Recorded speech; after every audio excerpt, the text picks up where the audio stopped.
Би кажал дека Европа е една од последните напредно развиени држави или западни држави од западниот свет која го имплементира системот на фотоидентификација за влез на границите и ценам дека тој систем во иднина ќе придонесе многу за побрзо минување на границите и покултурно минување на границите. Она што Европа се соочува, а со што се соочува и со што ќе се соочува во периодот кој доаѓа е преголемиот број на гранични прелази каде што треба да се имплементира системот.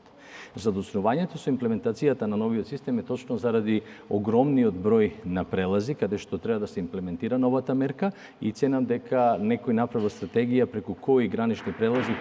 првично да се имплементира системот. Јасно е дека направија напори да тоа бидат најголемите аеродроми во Европа, каде што е потребно да има побрз проток на патници. Односно, анализите кои јас ги читав покажуваат дека за влегувањето во Европската унија ќе се забрза за 33% најмалку во првите 12 месеци откако ќе биде целосно имплементиран системот. За жал, се уште не е имплементиран, или за среќа не е имплементиран, бидејќи се останува на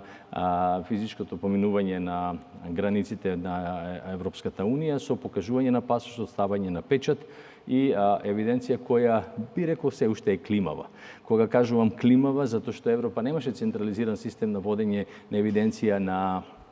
влезовите и излезите, често имавме привилегија што е така. Во некои ситуации имаше и лица кои настрадуваа заради тоа што кога имигрейшн офицерот ќе ги брои печатите, пак брои грешно и на крајот или ќе се откаже и ќе каже ќе одете, немате проблем, или ќе ви прават проблеми и ќе ве задржат неколку часа. Предпоставка е дека со новиот систем сето ова ќе се анулира. Оние кои сакаат да го злоупотребат слободниот влез во Европска унија и да пристигуваат повеќе од 90 дена веднаш ќе бидат банирани, односно ќе бидат регистрирани и ќе им биде забранет на тамошен влез во одреден период, а оние кои ги почитуваат правилата на влез во Европската унија во секој случај претпоставувам дека ќе имаат голем бенефит затоа што прво нема да мораме да менуваме пасоши на секој